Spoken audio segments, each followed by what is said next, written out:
Hi everybody, thanks for coming. I entered adulthood with a camera, a road bike, a guitar, and a handful of handwritten recipes from my mother. Those recipes were one of the few things I was able to salvage from my childhood home after my mother died when I was 20. And they formed the sort of the scaffolding of my early cooking attempts. The problem with the recipes is that they included instructions such as splash of this, dash of that, and the very questionable cook until it looks done.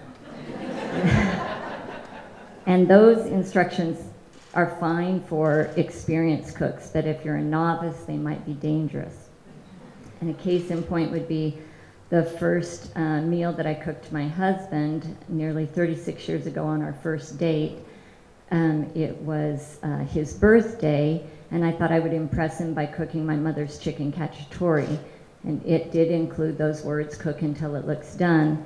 And anybody who's cooked chicken thighs in red sauce without benefit of a meat thermometer might know that you could wind up with slightly undercooked chicken, which is what I gave him, slightly undercooked chicken, and overcooked rice and broccoli that wasn't that good. But in my defense, while I wasn't the best cook, I was an okay baker, and I'd spent most of the day working on his birthday cake. It was a devil's food cake with white buttercream, whipped icing, and I had taken fresh strawberries and spelled out happy birthday on the top of it. And he hated the dinner. He tried to eat it, but mostly he moved it around his plate. But he loved the cake. And that's how a lot of my life has been, where cake sort of saves the day. When I was quite young, my mother was in a terrible water skiing accident, and she broke her back in a couple of places, and they said that it was a miracle that she lived right before they said that she probably would never walk again.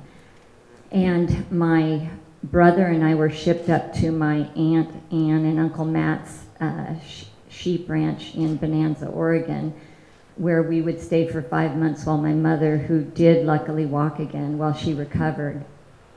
And those 5 months are the happiest days of my childhood. I remember them like they were yesterday, and they were so wonderful. I remember the smell of alfalfa in the fields and the smell of hay in the barn, and I can feel, I can still remember feeling the horse's nose when I'm feeding him carrots, and watching my cousin bottle feed lambs whose mothers had died in childbirth. And even today, if I'm stressed out, all I have to do is be around livestock or a barn, and I can calm right down. It's like meditation for me. I learned a lot of lessons up in Bonanza. I learned that that consistency and predictability are the security blanket of early childhood, and that schedules are really important to both livestock and tiny humans. And most importantly, I learned that two adults could sit together in a room at the end of a really long day, one of them reading a newspaper and the other one knitting, and just calmly and patiently work through whatever problems the day had presented to them. These were not lessons that I would learn in my own home. My father, who was a World War II vet, like many World War II vets, he came back from the war an alcoholic, and alcohol made him a bully. He would use sarcasm as the weapon that it is, and just tear at my mother until she cracked. And then she would yell at him, and they would start this hours-long fight, and he would blame her for all of it in the end. And gaslighting is what they call that nowadays, but back then a lot of people just called it marriage. But things were different with Aunt Ann and Uncle Matt. Their marriage wasn't perfect, because no marriage is, I'm sure, but their arguments were about things like Uncle Matt leaving his muddy boots in the living room instead of the mudroom. And overall, they were just, they were centered around love and patience and joy, and all of that spilled over on the children in the household. Their 3 kids and my brother and I, and you were really made to feel like you were precious as a child in that home. It was really like heaven on earth. And it was especially noticeable on important days, like my 4th birthday. That day, my Uncle Matt sat me up at the big table, and he said that it was an important day. And then I heard my aunt singing happy birthday, and I turned, and she was walking from the kitchen into the dining room, and she was carrying a cake, and she put it in front of me and had 4 candles on it, and I about lost my mind because it wasn't just any cake. It was a cake shaped like an elephant. And that's like every 4-year-old's dream. It was so great. And those of you who've never worked on a ranch or a farm probably, or lived on one, maybe don't understand how crazy it would be to make any kind of a cake in a day where it's just dawn to dusk physical labor. You're milking the cows and feeding the sheep and baking bread and all sorts of stuff that you have to do without benefit of a microwave or prepackaged meals or any of that sort of stuff. But somehow my aunt found the time, most likely by getting up a few hours early that day, and she made me this elephant cake because she knew it would make me happy. She knew it would just bring joy, which was just, it was such an amazing gift, just because she loved me.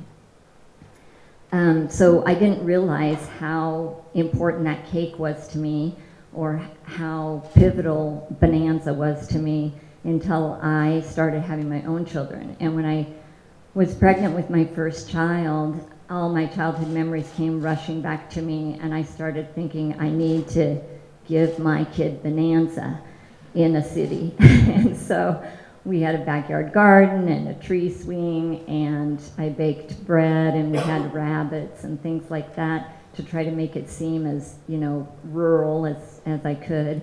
And as she approached her first birthday, I became obsessed with finding a pattern for an elephant cake. And this was way long ago, back before Pinterest, where I'm sure there's tons of elephant cakes up there now. But I eventually found a cake shape book, and there was no elephant in it, but there was a giraffe.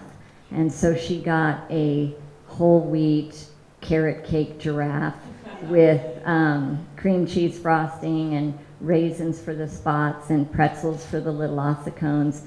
And it was the first in a long line of shape cakes that I made for my kids, castles and racetracks and cars and dogs and just about anything, for about 12 years. And every time I put one of those cakes in front of my kids and their party guests, there was a palpable sense of excitement around the table because it was so unusual for people to see. And that excitement reminded me of how much happiness I got from Aunt Anne doing that for me. Those cakes, beginning with the elephant cake and going all the way through the cakes that I made, they were not just about flour and sugar and butter and eggs. They were about time and love and connection. 3 things that I think are missing a lot in our society nowadays, especially in the last couple of years. And it's almost like we've made being connected to each other, it's not as important as being busy. Like, being busy is what makes us important, as opposed to being present to each other.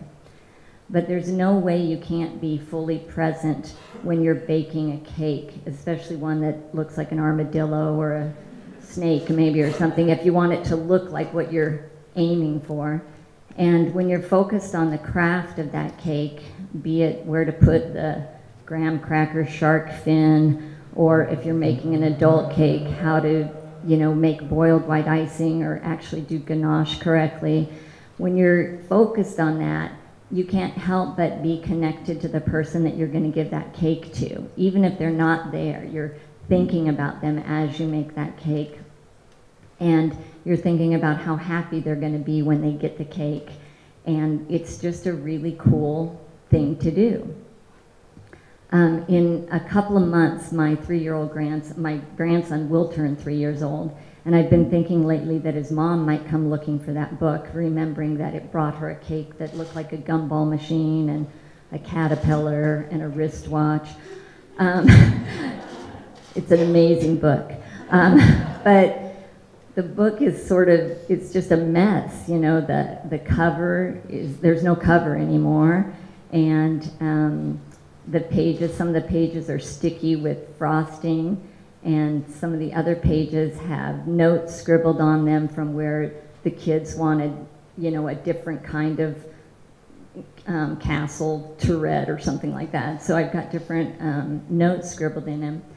But in between those sticky pages and the scribbled notes, there's a recipe that my Aunt Anne passed on to me more than 50 years ago, wordlessly, when she handed me that elephant cake. And that is a recipe that I hope will be passed down through my family for generations to come. A dash of time and a splash of love equals human connection. Bake until it looks done, and let cake save the day.